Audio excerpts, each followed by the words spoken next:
నమస్తే, welcome to YoYo TV. Telangana operation Akarsh speed అందుకుంది. మొన్నటి వరకు బీఆర్ఎస్ పార్టీ మారిన 10 ఎమ్మెల్యేలపై వేటు వేయాలని కోర్టును ఆశ్రయించింది.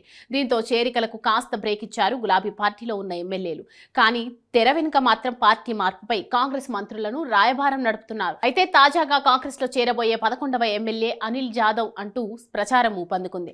దీనికి తోడు డిప్యూటీ సీఎం భట్టి విక్రమార్క గత బుధవారం ఆదిలాబాద్ జిల్లా భోత్ నియోజకవర్గం పరిధిలోని పిప్రి గ్రామంలో పర్యటించారు. సరిగ్గా ఏడాదిన్నర కిందట అంటే గతేడాది మార్చి 16న ఇదే గ్రామం నుంచి పీపుల్స్ మార్చ్ పాదయాత్రను ప్రారంభించారు భట్టి. సిఎల్పి నేత హోదాలో నాడు పాదయాత్ర చేసిన భట్టి తమ పార్టీ అధికారంలోకి వస్తే పిప్రి గ్రామ సమస్యలు పరిష్కరిస్తానని హామీ ఇచ్చారు. ఈ హామీలను అమలు చేయడంలో భాగంగా గత బుధవారం పిప్రిలో పర్యటించారు.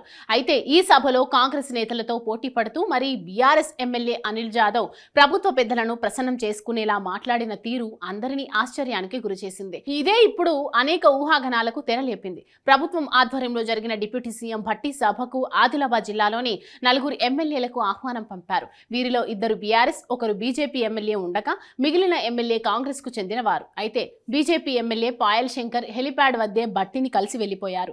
బీఆర్ఎస్ ఎమ్మెల్యే కోవ లక్ష్మి అసలు అటువైపే చూడలేదు. ఇక Congress MLA Edmabojju, BRS MLA Anil Jadhav హాజరయ్యారు. ఈ ఇద్దరిలో అనిల్ జాదవ్ హాజరే చర్చకు దారితీసింది. డిప్యూటీ సీఎం సభకు భారీ అనుచరగణంతో కలిసి వచ్చిన అనిల్ జాదవ్ డిప్యూటీ సీఎం ఆశీస్సులు ఉండాలనే స్థాయిలో పెర్ఫార్మెన్స్ చేయడమే పొలిటికల్ సర్కిల్స్ లో హాట్ డిబేట్ కు తెరలేపింది.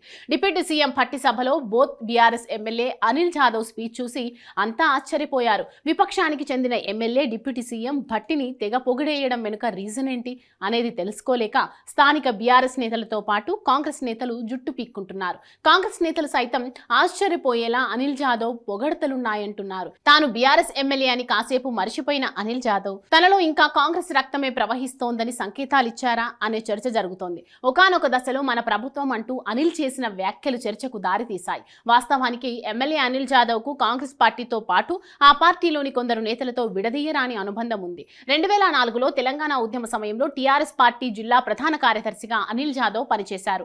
అనంతరం టీఆర్ఎస్ ను వీడి కాంగ్రెస్ కండువా కప్పుకున్నారు. 2009-2014 ఎన్నికల్లో బోత్ కాంగ్రెస్ అభ్యర్థిగా పోటీ చేసి ఓటమి చవిచూశారు. 2018లో కాంగ్రెస్ పార్టీ టికెట్ నిరాకరించడంతో ఇండిపెండెంట్ గా పోటీ చేసి ఓడిపోయారు. ఎన్నికల అనంతరం 2019లో మళ్లీ టీఆర్ఎస్ గూటికి చేరి నేరడిగొండ జెడ్పీటీసీగా విజయం సాధించారు. ఇక ఇటీవల జరిగిన ఎన్నికల్లో బీఆర్ఎస్ ఎమ్మెల్యేగా అనిల్ జాదవ్ గెలుపొందారు. అయితే ఎన్నికల అనంతరం రాష్ట్రంలో పరిణామాలు మారుతుండటంతో ఒక్కొక్కరుగా బీఆర్ఎస్ ఎమ్మెల్యేలు కాంగ్రెస్ పార్టీలో చేరుతున్నారు. ఉమ్మడి ఆదిలాబాద్ జిల్లా నుంచి బోత్ ఎమ్మెల్యే అనిల్ జాదవ్ తో పాటు ఆసిఫాబాద్ నుండి గెలుపొందిన ఎమ్మెల్యే కోవ లక్ష్మి కూడా పార్టీ మారుతారని జోరుగా ప్రచారం జరిగింది. ఇప్పుడు అనిల్ జాదవ్ వ్యవహార శైలిని చూస్తే నెక్స్ట్ లిస్టులో ఉన్నది ఆయనే అన్న ప్రచారానికి బలం చేకూరుతుందో అంటున్నారు. ఓవైపు కాంగ్రెస్ లో చేరిన బీఆర్ఎస్ ఎమ్మెల్యేలపై వేటు తప్పదని ప్రచారం జరుగుతున్న వేళ అనిల్ చేరితే పరిణామాలు ఏ విధంగా మారుతాయనేది చూడాలి.